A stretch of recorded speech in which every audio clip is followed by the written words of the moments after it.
talk briefly about the consideration for the parties to a construction building project and what I'd say is some of the unintended consequences of some well-meaning legislation. There's a number of elements of risk here. The key is the more modern AIA contracts and the contracts between the owners and the construction managers themselves. They need to contemplate the LEED certification process. And I'll talk a little bit about why all this is very important from a construction perspective. Areas to investigate from a sustainability perspective is to look at the stakeholders in a building project. You have a developer, an owner, you obviously have a design team, and you have a contractor that's going to actually perform the construction. From an owner's perspective, the green building movement, the biggest challenge from an owner's perspective is to ensure that the contract with your design team and the construction team that's going to actually put the project together has the milestones for that LEED certification to be built and maintained as part of that building process. From an architect's perspective, at no point should an architect or a contractor guarantee a LEED certification standard of any level. That would be a real challenge to find insurance for something like that. The owner ultimately is the one that is going to maintain that certification over time. So the owner is assuming a fair bit of risk. The design team can shepherd through the LEED certification process. The contractor has a role with regard to means and methods, material selection, and one of the big areas that a contractor can get in trouble with is a scarcity of resources. If they're and the LEED certification is a very complex point-based system that can be affected by such small things as glass selection, window selection, caulking.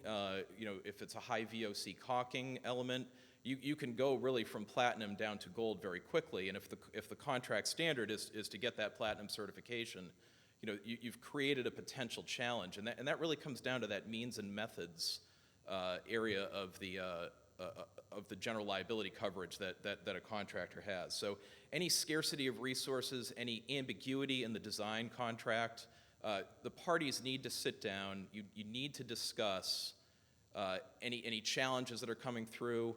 You need to bring those to the U.S. Green Building Council. You need to incorporate their feedback, perhaps make design changes in order to maintain that platinum or gold sustainability level that you're trying to go for. Potential hazards from some of the sustainability laws. You see it in California. We've got monitoring in other venues. Performance standards are going to become part of the contract.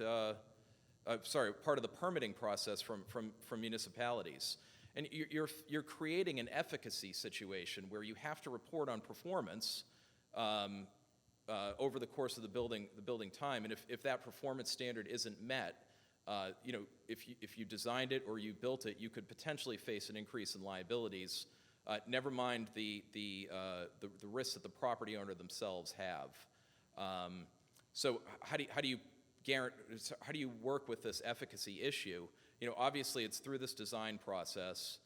You got to have a post-completion testing phase to make sure that things like the HVAC equipment, the solar equipment are performing properly over the course of time. Owner maintenance is something I've already talked a little bit about. If there's project coverage in place, it has to have the ability for the contractors to have callback capability if there's warranty work that needs to be done around some of the sustainable construction.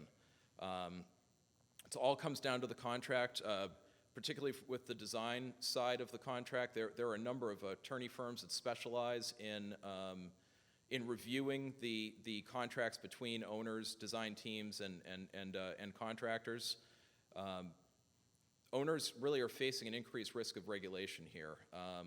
You risk tenancy issues. There could be tax credits that were given to the owner to build the building in a sustainable fashion, and you can have the most perfect risk management process, the best LEED certification standard, and a building, and you could be platinum, and a building could go up next to you that is also certified platinum or going for that, but they have a solar emittance issue that affects your building's HVAC performance.